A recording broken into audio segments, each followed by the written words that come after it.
Hi மக்களே, எல்லோரும் எப்படி இருக்கீங்க? இந்த வீடியோவில் நம்ம என்ன பார்க்க போகிறோன்னா புரோட்டீன் தோசை அண்ட் இட்லி. ஏதாவது நான் என்னென்ன போட்டு இதில் ஊற வச்சு அரைச்சேன்னு பார்க்கலாம். கருப்பு கவுனி அரிசி, இட்லி அரிசி, உளுந்து, கொள்ளு, கேழ்வரகு, ராஜ்மா இதெல்லாம் சீக்கிரமாக அதாவது ஊறிடும். ஒரு 4 மணி நேரம் தான் எனக்கு டைம் இருந்தது, அதனால் நான் இதெல்லாம் போட்டிருக்கேன். கொண்டக்கடலை, பட்டாணி, வெள்ளை சோளம், கம்பு இதெல்லாம் நான் அவாய்ட் பண்ணிட்டேன். இதெல்லாம் நான் போட்டு ஊற வச்சு நல்லா 4 மணி நேரம் ஊற வச்சு அரைச்சி உப்பு போட்டு கரைச்சி எடுத்து வச்சாச்சு. மார்னிங் பார்த்திங்கன்னா நல்லாவே அது பொங்கி வந்தது. அதுக்கப்புறம் எடுத்து இட்லி ஊற்றியாச்சு, தோசையும் ஊற்றியாச்சு. இந்த ரெசிப்பியை நீங்கள் கண்டிப்பாக ட்ரை பண்ணி பாருங்கள். டேஸ்ட் வைஸ் ரொம்ப நல்லாயிருக்கு. வாரத்துக்கு 3லேருந்து 4 நாள் கண்டிப்பாக சாப்பிட்லாம். இது ப்ரோட்டீன் ரிச் ஃபுட்டு தான்.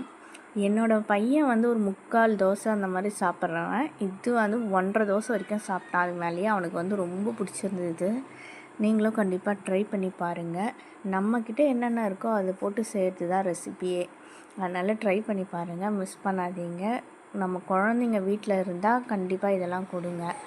நல்ல ஆரோக்கியமான உணவு, அவாய்ட் பண்ணாதீங்க.